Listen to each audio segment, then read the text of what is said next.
Welcome to Buckeyes Tomorrow Morning for Thursday, March 28th. I'm your host, Tom Orr. The Akron game in 156 days, the game against Michigan in 247 days. 2024 is a year of huge changes all across college football in just about every aspect of the game. Oh, heck, let's throw one more on the pile.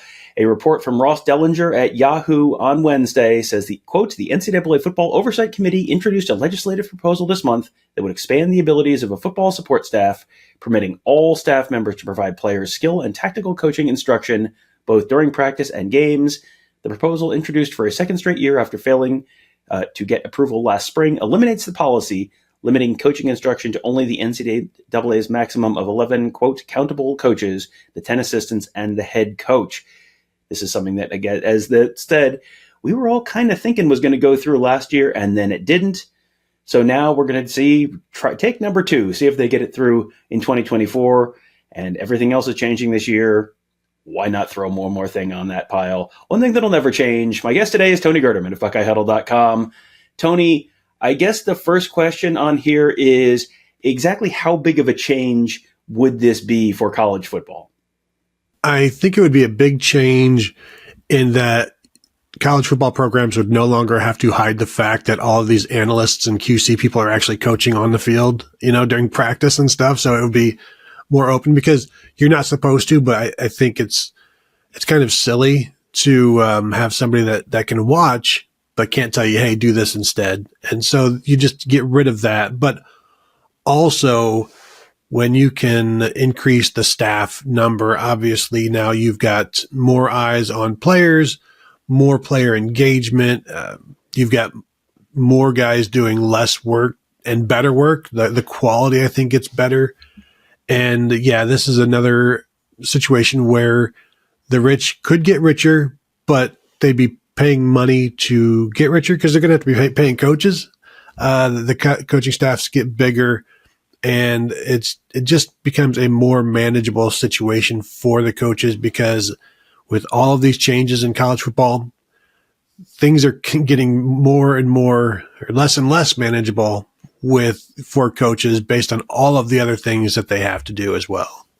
This does feel like something that's going to benefit the bigger programs more than the smaller programs, at least in terms of direct benefit from, hey, all these people can coach. I mean, if you want to look at how big college football coaching staffs can be now, go ahead and pull up a picture of Billy Napier's staff at Florida and look at how many people are standing there in polo shirts who are on the coaching staff. There's the head coach, there's 10 countable assistants. Boy, there's a lot of polo shirts in that picture. So these staffs have ballooned. Nick Saban very famously was bringing in a ton of analysts. Ohio State has brought in some, but not quite as many. It does feel like something, as you said, that's going to benefit the big programs more. What's fascinating to me about this is the AFCA, the American Football Coaches Association, represents all the football coaches in the U.S.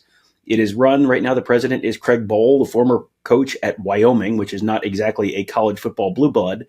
And yet Craig Bohl is quoted in the article as saying the AFCA supports this 100%. So my assumption there, Tony, is that either they feel like, okay, this is not going to benefit big programs more than small programs, or just the amount of demand on coaches these days with year-round recruiting and the transfer portal and NIL deals and all that stuff. Not that they necessarily have to deal with that all directly, but it just kind of creates one more big headache for them that, you know what, even if it does benefit the big programs a little more, it's worth it just to be able to have more hands on deck to be able to handle whatever portions of this job that they can. Yeah, I mean, there's a lot of fish in the pond, and somebody like a Wyoming is a bigger fish than other programs. So they could grab somebody from lower up to become a countable coach or the uncountable coaches. I also, as you're talking, Tom, I'm thinking like a lot of these small school head coaches might see this as an opportunity to go be an assistant football coach at a large program and get a sizable raise for it. Last year, Todd Fitch was making $250,000 at Ohio State as an analyst, and as an on-field coach, which he would now be able to be. He's no longer at Ohio State, but some head coach from North Dakota State or whatever could become a position coach or an assistant position coach.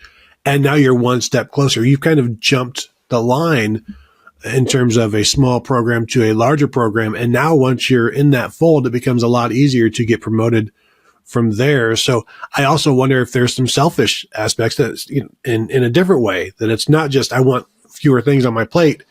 This could lead me to being on a different plate, having a different plate. And so there are different factors involved. And really, I think the reason it didn't pass last year was just because people were concerned about the size of staffs getting out of control. But even in the NFL, when you can have unlimited staffs, there's only you only need so many people, and you're needing more and more, but it's not an infinite number. No, it's not an infinite number, and that's something that Hugh Freeze was quoted in the article, the now Auburn head coach. He said, quote, "You can have too many. I don't want 40 coaches. We need more people than ever to try to hold our teams together. We need the bodies to help capture our kids and culture and manage the 85-man roster. At some point, we're limiting their growth." And, you're limiting the players' growth, but there was a quote in there from Craig Bohl also about the fact that you're maybe limiting the coaches' growth, where he says, quote, "This is probably the most common sense approach we could make. For years, we've had analysts and quality control coaches who have a desire to coach. So much has changed with the landscape and players now being compensated. To be concerned that you're going to have an assistant quarterbacks coach out there coaching is counterproductive.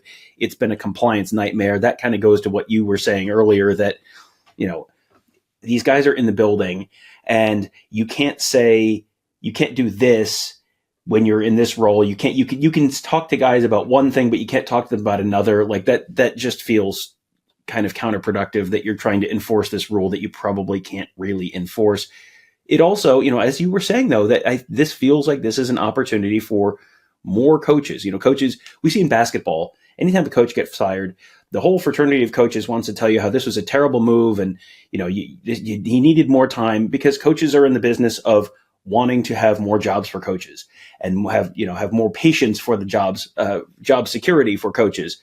This feels like an opportunity for football coaches to have more jobs out there for football coaches, which, if you're a football coach, yeah, that makes sense. And it also makes sense, one of the things in that article talking about, maybe you'll see a more special teams coordinators, just standalone special teams coaches. And that's obviously been a point of concern or controversy at Ohio State with Parker Fleming the last few years. I remember when they expanded to 10 assistant coaches back in 2018, there was some thought at that time that 10th position coach might just be strictly a recruiting position, and they would be able to go out and about and they wouldn't have a position to worry about because recruiting is so important. I don't think that happened anywhere of note, and because there's always something to do on the football field and in the practice. Tom, do you remember who Urban Meyer hired as his 10th assistant coach? Oh boy, you're pulling this on me. I am not coming up with a name right now. Who was Urban Meyer's 10th assistant coach? Alex Grinch. And you want to tell me that a special teams coordinator is a bad idea? That's right. That was 2018, wasn't it? Oh boy. Well, I was remembering when Georgia brought over Alabama's strength coach, Scott Cochran. That was supposed to be this big coup. They brought him over as he was their strength coach. He brought him over as a special teams coordinator, and he was this big recruiter and all that kind of stuff. And then I don't think he is in that role anymore at Georgia. And the interesting part of this is you have the recruiting piece of this, which I think is obviously a significant stress on guys. We always talk about coaches who just kind of want to coach, and they don't, some of the other accoutrement that comes along with being a coach is just sort of a little bit of a hassle. There was some quotes in there from Craig Bohl and Neil Brown, the head coach at West Virginia, about that. Neil Brown says it gives experienced staff members who don't like the grind of recruiting an opportunity to get them back on the field coaching rather than being in an advisory role, because what you can do here is, if this goes through, and this has not gone through yet, this is still just a proposal, but if it goes through, you could theoretically hire 20 more assistant coaches, and you just have to designate which of them are your 10 countable coaches in terms of recruiting, in terms of going on recruiting trips. So if you're a coach who is not an effective recruiter, but is a great technical coach or great tactician or whatever, you don't have to be, even if you're one of the coordinators or you're one of the position, the head position coach, you don't necessarily have to be going on the road So this is, I think, Tony, an opportunity for maybe more specialization rather than being a bunch of generalists who have to kind of do a little bit of everything. This is an opportunity for some more specialization where, hey, if you're a great recruiter, but not necessarily a great technical coach, or you're a great technical coach, but not necessarily a great recruiter, you can just focus on your area of strength and leave the other stuff that you don't necessarily want to do to someone who's better at it. Yeah, and I'm even wondering if you start to get to the point where one of your player personnel people, because if you're opening this to, if all of your support staff is able to be on the field and do coaching, does that mean you can designate one of those people? And could that be like Sam Petito, Ohio State new director of player personnel, who comes over from Alabama? Everybody loves him. Parents love him. Players love him. Is this something where now maybe that guy is one of the guys that goes out on the road to recruit, and Jim Knowles doesn't, or whomever? Can you afford to keep a position coach home if you can put one of these personnel guys out on the road? Is that something that you want to do? Because a lot of times this is some of their most points of contact are with the player personnel guys in terms of the recruits, and that's the first initial in at times. And so is that something that schools will look at doing, because you're going to have the freedom and the malleability to change some things up? How much do you want to change things? And does it just depend on, like you said, you don't have, maybe some of your guys aren't the strongest recruiters. Do you just think outside of the box and go away from something of we don't send our linebackers coach out because it is not good. Is that something that we'll see? I don't know, because you also have to obviously build these relationships with coaches. But is it the assistant linebackers coach, or is it the linebackers coach that you're going to send out there? And all NFL teams have assistant coaches and then assistant to the assistants. And I think that's what you will eventually see. And Ohio State already has that. Like Tony Alford would have an assistant. Brian Hartline would have an assistant, where there are so many people on a staff, but getting rid of the illusion that you can no longer, only 11 guys can coach, I think is a fantastic rule, because it's a rule just to have a rule. And it's kind of pointless in that. Well, we will find out if the rule actually becomes a new rule or not in a little while. Still a 6-week, they call it a socialization stage, as they get feedback from members and schools and conferences and all that kind of stuff. The committee going to meet in mid-May to potentially adopt that legislation. If it does, it could go into effect as soon as this summer. We'll see. One more change for college football potentially this year, in a year full of change, full of excitement, full of drama, full of all of that good stuff.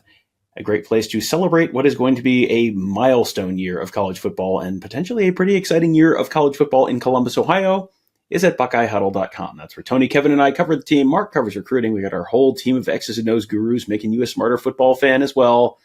Lots to talk about right now with recruiting, with the spring football getting to about the halfway point as we count down the days to the spring game on April 13th. Much, much more, all at BuckeyeHuddle.com. We hope to see you there. That'll do it for today. Thank you guys all for joining us. Have a great day. We'll talk to you tomorrow.